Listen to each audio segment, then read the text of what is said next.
우리 하나님의 놀라우신 은혜가 우리 이 예배에 참석하신 모든 성도님들에게 풍성히 임하시기를 간절히 바랍니다.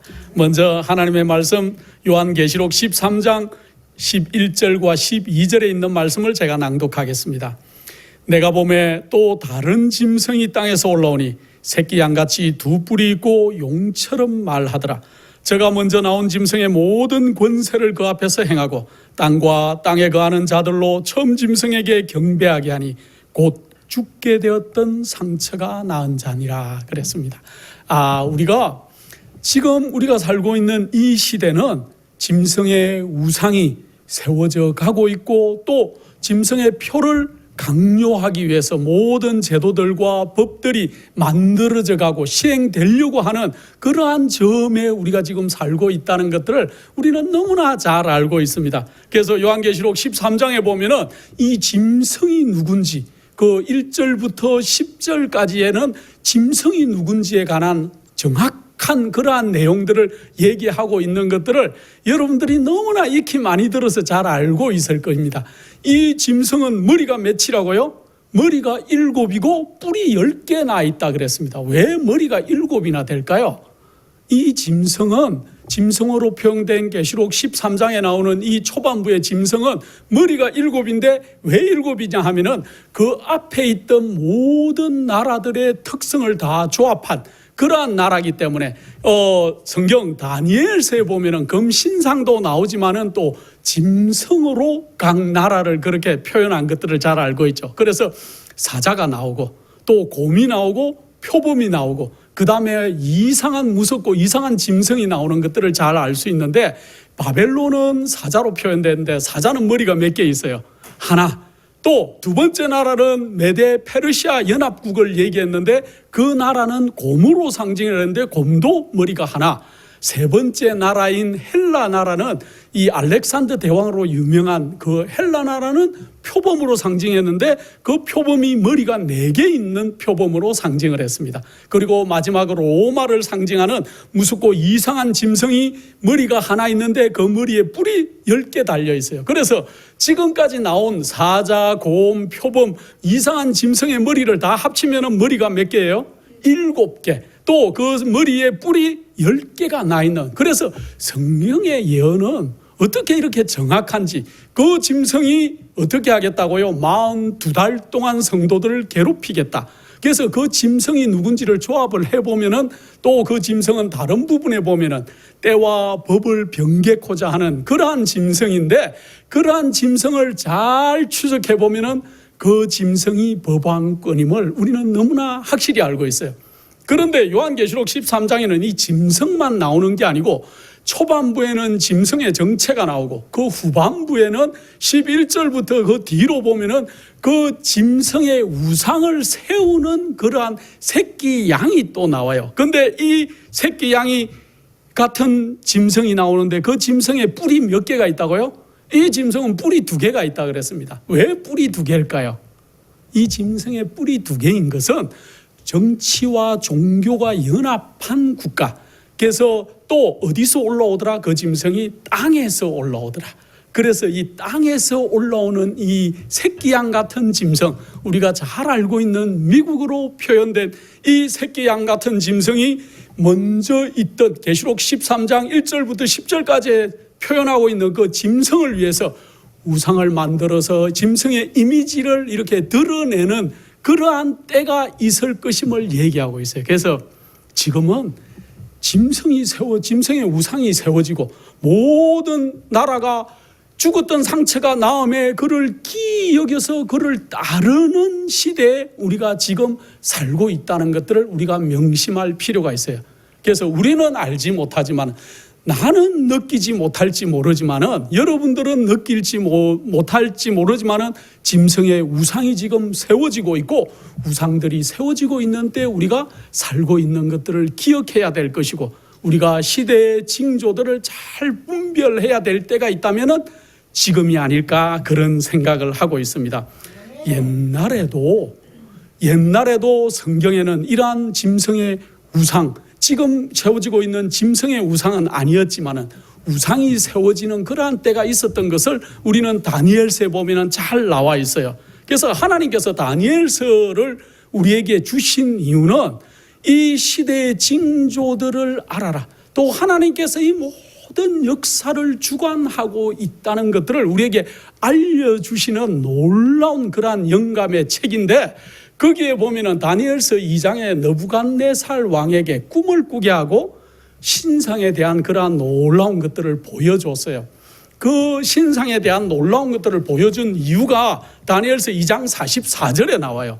이 신상을 보여주시고 각 나라의 모든 것들을 보여주고 한 모든 이유는 다니엘서 2장 44절에 이렇게 기록하고 있습니다. 이 열왕의 때 하늘에 하나님이 한 나라를 세우리니 이것은 영원히 망하지도 아니할 것이요 그 국군이 다른 사람 백성에게로 돌아가지도 아니할 것이요 도리어 모든 나라를 쳐서 멸하고 영원히 설 것이라 하고, 이 신상과 신상에 대한 이상을 주신 이유를 설명하고 있어요. 왜 줬다는 겁니까? 하나님의 나라가 설 것이라는 거예요. 나중에 하나님께서 이 모든 것을 주관하시고 영원히 망하지 않는 하늘의 하나님의 한 나라를 세우겠다는 놀라운 것들을 전파해 주기 위해서 사실은 느부갓네살이라는 사람을 통해서 그렇게 이상을 전해짓고 그 나라를 사용을 했지만은, 이 느부갓네살이 처음에 이 이상을 받고 난 뒤는 몇 년간 어떻게 했을까요? 참으로 하나님을 존중히 여기고 하나님에 대한 이야기를 아주 잘 귀담아 듣는 그런 왕이었지만은, 그가 시간이 조금 지나고 나니까 다니엘이 해석해 줄 때 뭐라고 얘기했습니까? 왕은 뭡니다? 금나라입니다 하고 얘기해 주니까 자기가 이제 금나라라는 그 얘기에 도취되고, 또 아첨하는 많은 사람들이 옆에서 부추기죠. 왕이시여, 왕은 금나라입니다. 왕의 나라가 대대로 있게 만듭시다 하고 부추기는 사람들의 음성을 듣고는 그가 하나님을 이제 잊어버리고 뭘 만들었습니까? 우상을 만드는데, 처음에 우상은 금, 은, 동, 철과 진흙이 합쳐진 그러한 우상이었지만은, 그가 만든 그러한 우상은 어떤 우상이요? 모든 그러한 것이 다 금으로 된, 그래서 자기의 국고에서 또 나라들에서 금을 다 이렇게 마련해서 그가 금으로 된 신상을 고가 60, 그리고 이 길이가 60규빗 또 넓이가 6규빗 되는 참으로 어마어마한, 요즘 메다로 치면은 한 27m 가까이 되는 높이가, 그렇게 되는 아주 어마어마한 신상을 두라 평지에 세우기 시작했죠. 그렇게 세우고 그 나라에 믿는 모든 사람들과 또 그 도를 다스리는 모든 관리들과 또 이웃 나라들의 모든 귀인들과 사람들을 초청해서 어떻게 했습니까? 그 신상의 낙성식을 거행한 것들을 우리가 다니엘서 3장에 보면은 알 수가 있습니다. 자, 여러분들, 그 우상이, 엄청난 우상이 두라 평지에 세워지고 그 우상에게 아파트 한 9층 높이 가까이 되는, 참으로 크죠. 그때 당시의 세계를 상상해 보시면은 어마어마하게 큰, 사실은 뉴욕에 있는 자유의 여신상보다는 좀 작아요. 자유의 여신상은 조금 더 크다 그럽니다, 길이가. 그러나 자유의 여신상이 어마어마해요. 멀리서 제가 자유의 여신상을 본 적이 있는데 바닷가에서 아주 상당히 크더라고요. 근데 여러분들 사진으로 보신 분도 있고 또 혹시 배를 타고 가서 보신 분들도 있죠. 아마 어마어마했을 것입니다. 이 두라 평지에 세워진 금신상도 참으로 평지에 세워진 높은 그러한 우상이었어요. 그 우상에게 모든 사람들이 이제 악기가 울리고 음악이 연주가 되면은 다 어떻게 하라고요? 절을 하라고 그렇게 얘기를 했습니다. 그런데 그때 누가 절을 하지 않았습니까? 여러분들이 잘 아는 대로 사드락과 메삭과 아벳느고라는 히브리 세 청년이 그들이 다 절을 하라고 했는데도 절하지 않고 우뚝 서 있었다는 거죠. 자, 여러분들, 이 얘기가 그냥 성경에 나오는 이야기니까 나도 그때가 되면은 그렇게 할 수 있을 것 같아. 모든 사람이 절하지만은 나는 하나님을 믿는 백성이기 때문에 나는 아무리 모든 사람이 절을 해도 나는 꼿꼿이 서 있을 것이다 하고 지금 결심하는 분들은 너무나 감사한 분들이에요. 믿음이 충만하신 분들이고. 그러나 실제로 여러분들이 양심적으로 내가 그날 두라 평지에 서 있었다면은 음악이 울릴 때 내 주변에 있는 모든 사람들, 히브리 청년 3명 말고는 히브리 사람들이 없었을까요? 히브리 사람들이 엄청 많았습니다. 거기에 많이 있었을 것이고, 또 히브리 사람 아니고 다른 나라의 사람들도 많이 있었고, 그러나 모든 사람이 절을 할 때 나만 정말 그 우상에게 절하지 않고 서 있을 수 있는 용기는 우리가 믿음으로 솔직히 고백하는데 엄청난 믿음인 것 같아요. 예, 그 믿음을 우리가 본받아야 될 것입니다. 그런데 그 믿음을 부러워할 일이 아니고 지금 이제 우리 앞에는 짐승의 표를 강요하는 그러한 꼭두라 평지의 우상에게 절하라고 하는 일과 같은 일이 우리 앞에 도래했다는 거예요. 예, 여러분들이 지금 거룩하게 안식일을 지키는 이 문제가 곧 이러한 문제와 연관성이 있다는 것들을 깊이 생각해 보시기를 간절히 바랍니다. 그래서 이런 일들이 이제 있었는데 이 세 사람이 서 있었어요. 아, 정말로 놀랍고 우리가 하늘에 가면은 사드락과 메삭과 아벳느고를 만날 것입니다. 그때 여러분들이 뭘 질문하면 좋을까요? 그때 얼마나 떨렸는지, 아니면 정말 마음이 담대하게 죽으면 죽으리라 에스더의 심정으로 서 있었는지 어땠는지를, 에스더는 그 뒤에 사람이니까 이들이 더 먼저네요. 그죠? 그래서 어땠는지를 우리가 한번 물어보고, 하늘에 가면 재밌는 일이 너무 많아요. 이런 교제를 할 거예요. 우리가 하늘에 가면은 이런 사드락과 메삭과 아벳느고를 만날 것이고, 사자굴에 빠졌던 다니엘을 만나서 사자가 그때 몇 마리였는지도 좀 물어보시고 참 재밌는 일이 많을 것인데, 이들이 놀랍도록 강건한 마음으로 그 자리에 서 있었다는 거죠. 그런데 선지자와 왕이라는 놀라운 영감의 책에 보면은 이들이 서 있는 것을 누가 가서 왕에게 고했다고 그러냐 하면은 갈대아 사람들이 그랬어요. 갈대아 사람들이 누구냐 하면은 바벨론에 있는 사람들, 바벨론의 왕의 밑에서 관리를 하던 사람들이, 그들이 늘 다니엘과 사드락과 메삭과 아벳느고를 시기하고 질투하는 마음이 있었어요. 왜 그랬을까요? 그들이 머리가 너무 좋아요. 다니엘서 1장에 보면은 그들의 머리는 같이 공부한 사람보다 몇 배나 좋았더라? 10배나 좋았더라. 야, 머리가 10배나 좋으면 어떻겠습니까? 우리는 머리가 우리보다 1배나 좋은 사람들도 만나보기가 사실은 쉽지 않지 않습니까? 석학들이 요즘 있기는 있지만은 그러한 석학들도 잘 못 만나봤고, 강의는 좀 들어봤고, 저는 저보다 훌륭하고 성경을 많이 아는 사람들을 만나본 적은 있습니다. 우리 강병국 목사님 또 연애 해박하신 우리 목사님을 만나뵌 적도 있고 하지만은, 어쨌든 이 다니엘과 그 세 친구들은 10배나 머리가 좋았다니까 그들을 시기하는 사람들이 왕에게 고하게 되고, 그들이 적시로 왕 앞에 다시 불려가게 되고, 왕이 뭐라고 그들에게 얘기합니까? 너희가 정말 그렇게 했느냐? 내가 너희를 참 아끼는데 너희가 한 번 더 음악을 울려줄 테니까 너희가 어떻게 해라? 신상에 절을 좀 해라 하고 권유합니다. 그렇게 할 때 어떻게 합니까? 그들이 왕이시여, 우리가 그렇게 할지라도 우리가 절하지 않겠습니다. 그런데 바벨론이 모든 사람들을 소집할 때 뭐라고 공고를 내렸냐 하면은, 이 우상에게 절하지 않는 사람들은 풀무불에 던지겠다고 먼저 얘기를 하고 사람들을 모았어요. 그래서 사드락과 메삭과 아벳느고는 그들이 절하지 않을 때 어디에 들어갈 걸 알았을까요? 풀무불에 들어갈 걸 알았어요. 풀무불 속에, 여러분들 풀무불 보셨습니까? 풀무불 잘 못 보셨죠? 저는 어릴 때 저희 집에서 내려오면은 그 대장간이 있었습니다. 시장 입구에, 대장교회에서 내려오면은 시장 입구에 대장간이 있어서 늘 이렇게 이 풀무질을 하는 걸 봤는데, 그 크지 않은 대장간이니까 불이 벌겋게 있고 석탄 같은 걸 넣고 이렇게 계속 저으면은 불이 일어났다 줄어들었다 일어났다 줄어들었다. 여러분도 보신 경험들이 있을지 모르겠습니다. 저는 그런 걸 많이 봤습니다. 또 저희 아버지가 이렇게 공장 같은 걸 하셨으니까 거기에서 풀무 같은 쇠를 연단하는 걸 많이 봤습니다. 그랬기 때문에 풀무가 뭔지 저는 조금 이해를 하겠습니다. 그 풀무가 있는데 거기에 던지겠다는데 그거를 알았던 사드락과 메삭과 아벳느고가 그것을 이렇게 생각하면서도 절하지 않았다. 참 대단한 것 같아요. 자, 왕이 그렇게 다시 한번 절하면은 하겠다고 얘기할 때 그들이 어떻게 합니까?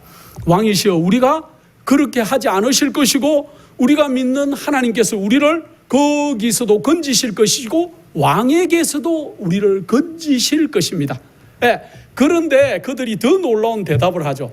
만약에 우리 하나님이 그리하지 아니하실지라도 우리는 거기에 절하지 않겠다는 놀라운 신앙 고백을 하는 것들을 알 수 있습니다.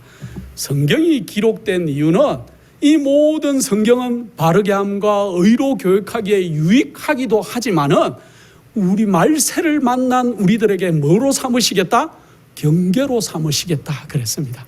그래서 우리가 성경의 구약의 얘기를 들으면서 그냥 그때는 그런 일이 있었구나 그렇게 할 것이 아니고 오늘날 우리 앞에 개국 이래로 없는 환난이 준비되고 있는 우리 앞에 우리도 그 사드락과 메삭과 아벳느고와 같은 마음을 가지고 있어야 이 마지막에 설 수 있다는 거죠. 짐승의 표를 강요할 때 짐승의 표를 받지 않겠다는 거예요. 짐승의 표가 뭘까요? 앞으로 이제 뭘 어떻게 하겠다 그랬습니까? 짐승이 매매를 금지시키겠다 그랬습니다. 여러분들 마켓에 갔는데 표가 없으면 쌀을 안 준다 그러면은 며칠이나 견디시겠습니까? 파도 한 단 못 사고 여러분들이 뭐 라면 좋아하십니까? 라면도 하나 못 살 정도로 이제 표가 없으면 못 산다고 딱 결정을 내리시면은 표를 안 받으실 자신이 몇 분이나 있는지 양심적으로 우리가 생각해 봐야 될 것입니다. 그래서 지금 우리가 성경을 배우는 것이고 마지막 진리를 연구하는 것이고 사드락과 메삭과 아벳느고의 그러한 경험을 성경에 기록해 놓으셔서 우리에게 말세를 만난 우리에게 용기를 주고 우리도 그렇게 설 수 있다는 거죠. 자, 다 아는 내용이니까 그렇게 하고 난 뒤에 왕이 그러면은 이제 너무 노해가지고 풀무를 어떻게 하라고요? 평소보다 몇 배나 더 뜨겁게? 7배나 뜨겁게. 평소에 뜨거웠는데 평소에 엄청 뜨거웠어요. 그런데 금을 녹이려면은 금 녹이는데도 한 1500도 정도의 온도가 필요해요. 엄청 뜨거운 온도가 있어야 이렇게 녹아지고 그 안에 금으로 이빨을 만들 때도 굉장한 온도가 필요해요. 그런데 이 풀무는 더 쇠를 녹이기 때문에 더 뜨겁겠죠? 그거를 7배를 더 뜨겁게 했으니까 얼마나 됐을까요? 한 10,000도나 됐을까요? 얼마나 됐을까요? 온도가.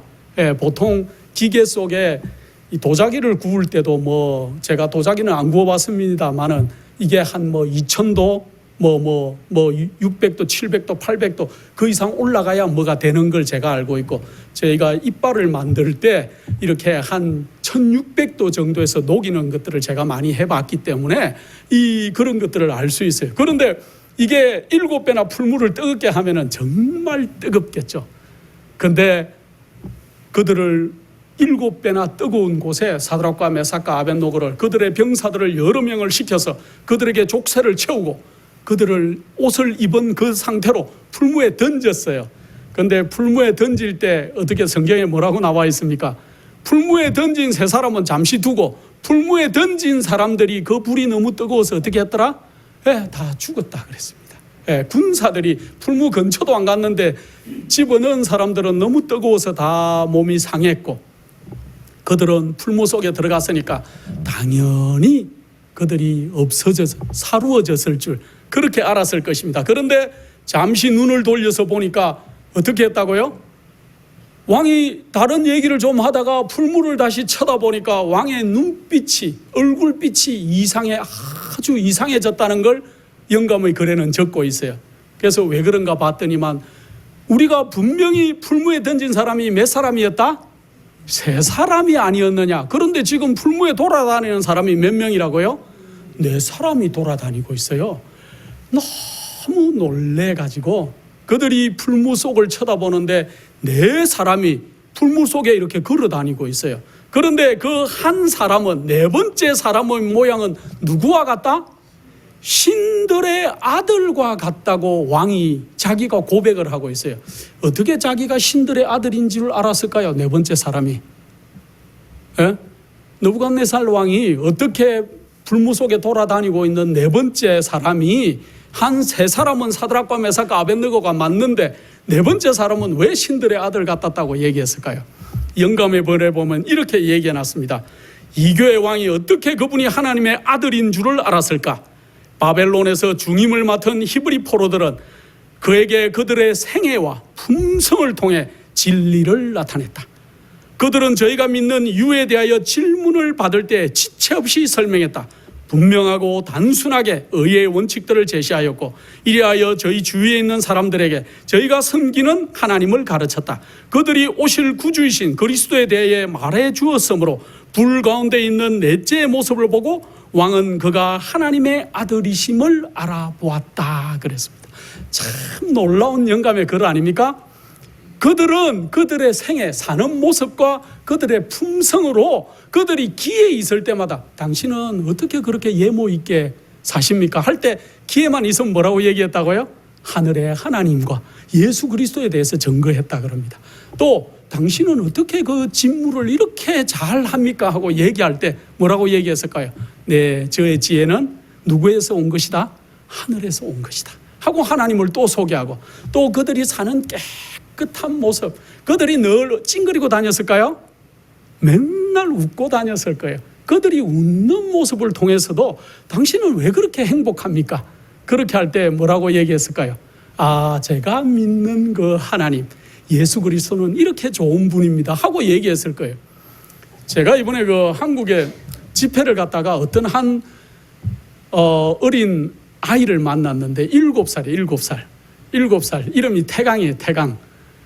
태강이를 만났는데 제가 사람 얘기해서 죄송합니다. 어쨌든 태강이를 만났는데 이 아이가 우리를 만나는 그 몇 시간 동안 계속 웃어요. 그래서 제가 물어봤어요. 태강아, 너 어떻게 이렇게 잘 웃니?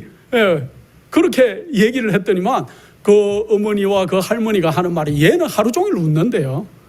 하루 종일 웃어요. 애가 하루 종일 웃고 싱글싱글하고 걔가 모든 고기를 끊고 그래서 걔가 다니는 학교에 그리스도를 전거하고 있어요. 애가.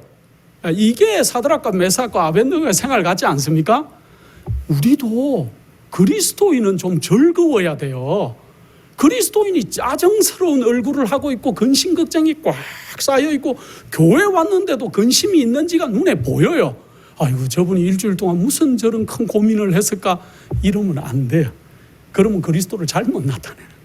사드락과 메삭과 아벳느고가 그들의 생활과 품성으로 예수 그리스도를 증거했기 때문에 왕이 또 그를 옆에 있던 많은 사람들도 사드락과 메삭과 아벳느고를 본 사람들은 그의 믿는 하나님을 알고 있었어요. 그래서 위급할 때 불 속에 있는 그 한 사람, 돌아다니는 다른 한 사람이 누구 같다? 신들의 아들 같다고 왕도 고백할 수 있는 놀라운 증거를 그들은 생활 속에서 하고 있었어요.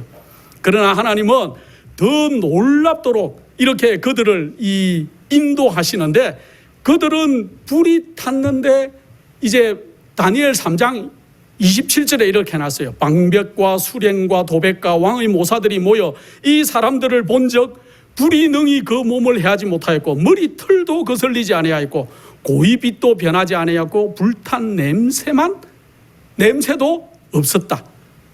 불탄 냄새도 없었다. 뭐만 단지 없어졌다? 그들을 채웠던 쇠로 된 족쇄는 타서 없어졌지만은 그들의 고의가 뭡니까? 고의. 속옷도 하나도 안 탔다는 거예요. 속옷은 얇고 이런데 불탄 냄새도 없었고 머리카락도 안 탔다는 거죠.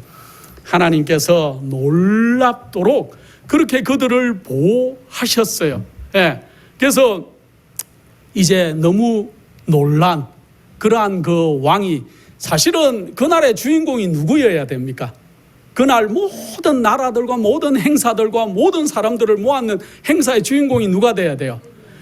느부갓네살 왕이 되어야 되고 바벨론 나라가 되어야 되고 그들이 만든 신상이 그게 주인공이 되어야 되는데 지금 이제 여러분들 드라마를 본다고 생각하고 드라마의 포커스가 어디로 가버렸어요 지금?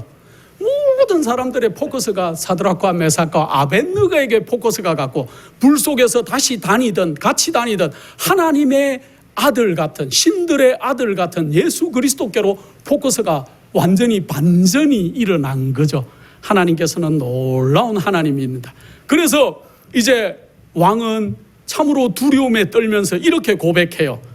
겸손해진 왕은 다니엘서 3장 28절에 사드락과 메삭과 아벳느고의 하나님을 찬송할지로다.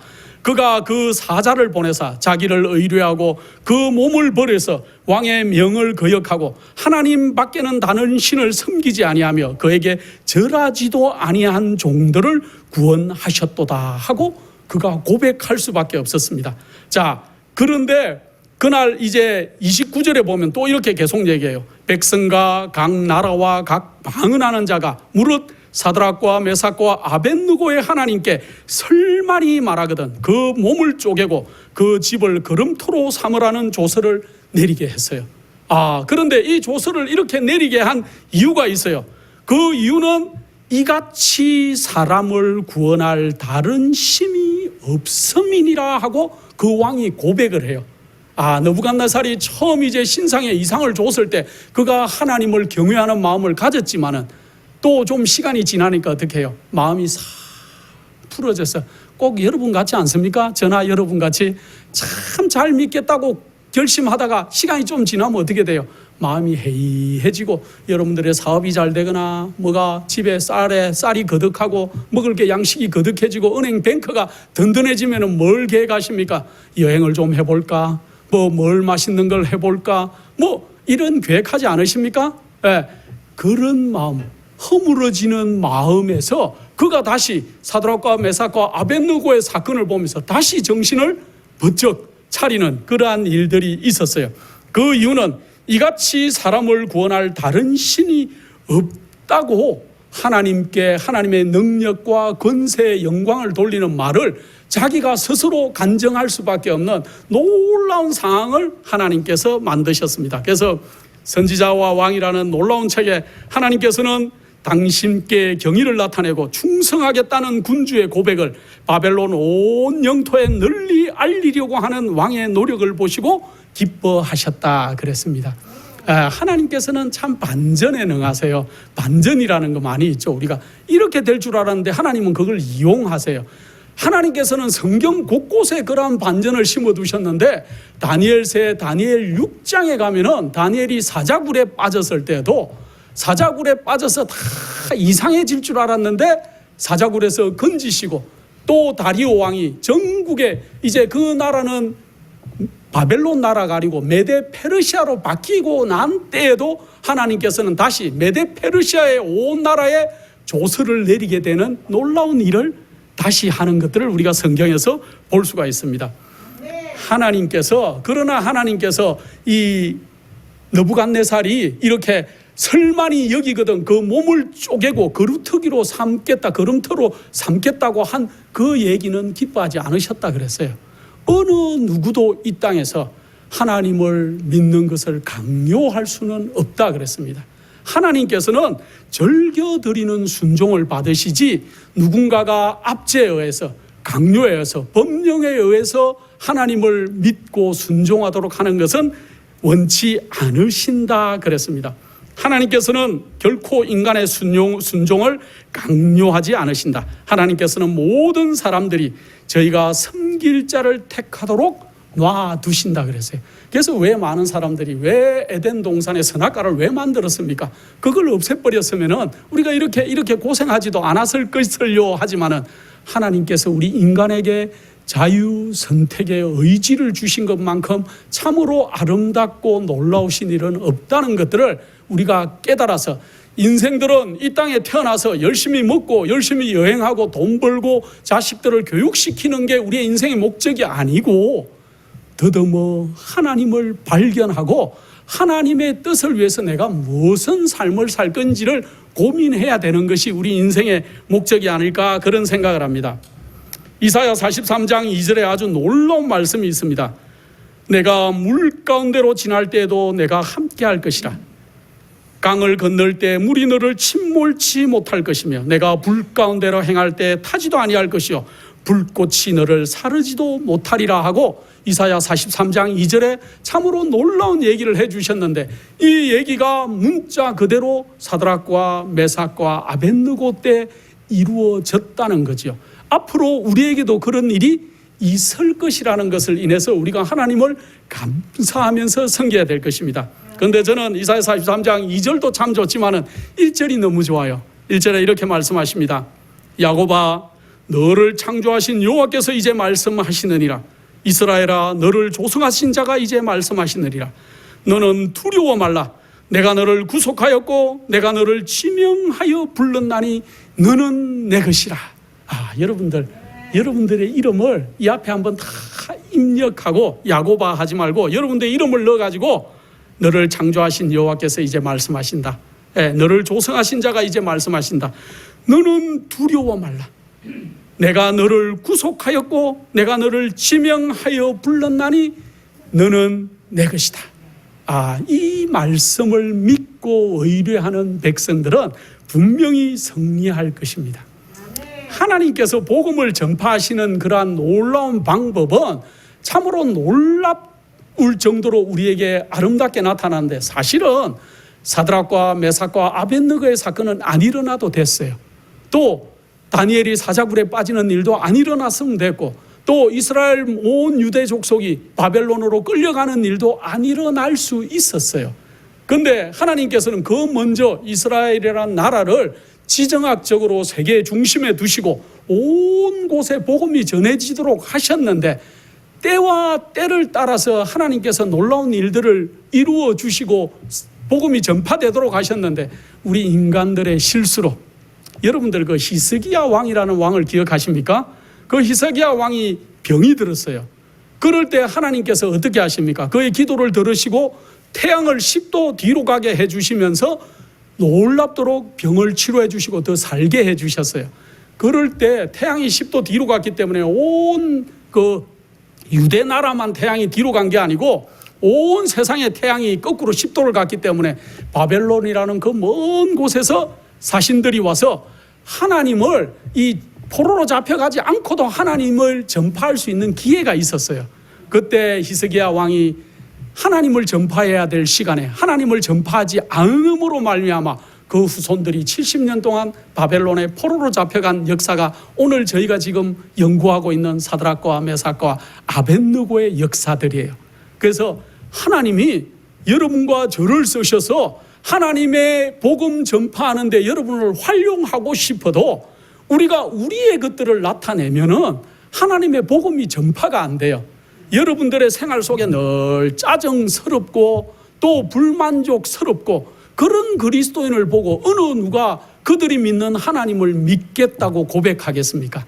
그래서 우리 그리스도인들의 생활은 달라야 될 것이고 우리의 품성이 달라야 될 것입니다.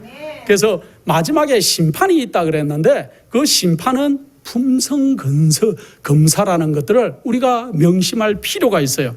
자, 히브리 청년들이 두라 평지에서 겪은 경험을 해서 배워야 할 중대한 교훈이 있다. 오늘날 우리 시대에도 많은 하나님의 종들이 잘못이 없음에도 불구하고 사단의 암시로 시기와 신앙적 편협으로 가득한 사람들의 손에 굴욕과 학대를 당할 것이다. 오늘날에도 그런 일이 일어납니까? 애매하게 고난을 당하고 또 복음을, 올바른 진리를 전하는 사람들을 아주 잘못된 비방으로 이렇게 하는 것들을 오늘날에도 우리가 많이 보고 있어요. 특히 넷째 계명인 안식일을 지키는 사람들에 대하여 인간의 분노가 분기될 것이며 마침내 만국의 법령이 그들을 죽여야 마땅하다고 탄핵할 것이다. 하나님의 백성들 앞에 있는 고통의 때에는 흔들리지 않는 신앙이 요구된다 그랬어요. 오늘날 우리가 안식일을 지키고 또 하나님의 법을 온전하게 그렇게 준수하고자 결심하는 사람들에게, 우상에게 절하지 않겠다고 사드락과 메삭과 아벳느고처럼 결심하는 사람들에게는 정말로 이 흔들리지 않는 우리의 신앙들이 요구된다 그랬습니다. 또 귀한 말씀에 이렇게 해놨어요. 하나님의 자녀들에게는 하나님만이 그들의 유일한 예배의 대상이다. 이게 참 맞는 말이죠. 사드락과 메삭과 아벳느고가 그 우상에게 절하지 않은 이유는 그 절하는 행위가 예배하는 행위인 것을 그들이 알았다 그랬습니다. 오늘날 우리가 참 예배의 대상이 누군지를 분명하게 알아야 될 것이고 분명한 예배에 우리가 동참해야 될 것입니다. 거짓 예배에 대해 한 채의 양보도 생각할 수 없으며 비록 생명을 바친다 해도 양보할 수 없다는 사실을 명백히 하여야 한다. 우리도 우리의 생명을 바쳐서라도 우리가 거짓 예배에는 참여하지 않겠다. 이제 앞으로 짐승의 표를 강요하는 시대, 우리가 짐승의 표를 받지 않겠다고 결심하는 믿음의 백성들이 되어야 될 것입니다. 비록 투옥이나 추방이나 죽음을 당한다 할지라도 진리를 순종할 것이라고 우리가 결심해야 될 것입니다. 그래서 하나님만이 우리의 유일한 예배의 대상이 된다는 것들을 우리가 명심할 필요가 있습니다. 사드락과 메삭과 아벳느고의 시대처럼 주께서는 세상 역사의 마지막 시대에도 의를 위하여 확고부동하게 서는 사람들을 위하여 능력 있게 일하실 것이다. 하나님이 사드락과 메삭과 아벳느고에게만 함께한 것이 아니고 오늘날 마지막 시대를 사는 우리들에게도 함께 하시겠다고 얘기하고 있어요. 히브리 이 세 사람들과 함께 극렬히 타는 풀무 가운데 행하셨던 주님께서는 저희가 어느 곳에 있든지 당신의 추동자들과 함께 계실 것이다. 그때만 풀무불에 오신 예수님이 아니고 오늘날 여러분들이 행하는 차를 타고 갈 때든지 길을 나설 때라든지 어떤 일을 할 때에도 여러분과 함께 하시는 예수 그리스도와 하나님께서 같이 계신다는 것들을 우리가 기억할 필요가 있습니다. 주님의 한결같은 임재가 위로가 되고 지지가 될 것이다. 환난의 때, 곧 개국 이래로 없던 환난의 때에도 당신의 택하신 사람들은 확고부동하게 설 것이다. 사단이 모든 악의 군대와 합세할지라도 하나님의 성도 중 가장 연약한 사람도 멸할 수가 없다 그랬습니다. 하나님의 힘센 천사가 우리를 둘러 진칠 것이고 하나님의 믿는 백성 중에 가장 연약한 사람일지라도 그들도 어떻게 하지를 못하겠다고 얘기했습니다. 힘센 천사들이 성도들을 보호할 것이며 여호와께서는 그들을 위하여 당신을 신뢰하는 사람들 중 가장 작은 사람들까지도 구원하실 능력을 가지신 모든 신의 신으로 자신을 나타내실 것이다 그랬습니다. 우리 주님께서 이제 곧 오실 것입니다. 이 땅에 환난이 준비되고 있고 또 큰 재앙들이 준비되고 있지만은 우리가 두려워하지 말아야 할 것은 하나님의 인을 받는 백성들에게는 이 재앙이나 환난이 아무 상관이 없는 일이라는 것들을 기억하실 필요가 있습니다. 마지막으로 지금 이 땅에 짐승의 우상이 세워지려고 하고 있는데 우리가 살고 있어요. 또 짐승의 표를 강요하기 위해서 모든 법령들과 제도들이 만들어져 있는 시대에 우리가 살고 있는 여러분께서 가장 작은 사람까지도 구원하실 능력이 있으신 하나님을 신뢰하시기 바랍니다. 사드락과 메삭과 아벳느고와 함께 하신 능력의 하나님이 오늘날 여러분과 저와도 함께 하실 것을 인해서 감사하시고 행복한 그리스도인들이 되시기를 간절히 바랍니다. 기도하겠습니다. 거룩하신 아버지 하나님, 저희와 늘 함께 하심을 인해서 감사를 드립니다. 아버지, 부족한 저희를 받으셔서 아버지의 일에 써주시옵고 저희가 마지막 하늘의 정인으로 서기에 넉넉한 자들로 자라갈 수 있도록 특별한 은혜를 베풀어 주시옵소서. 사드락과 메삭과 아벳느고와 함께 하신 우리 주님, 오늘 우리와도 함께 하셔서 우리를 굳세게 하시고 참으로 능력 있게 하셔서 아버지 하나님의 복음을 진실하게 전파하는 참된 믿음의 백성들이 될 수 있도록 도와주시옵기를 사랑 많으신 예수님의 이름으로 기도드립니다.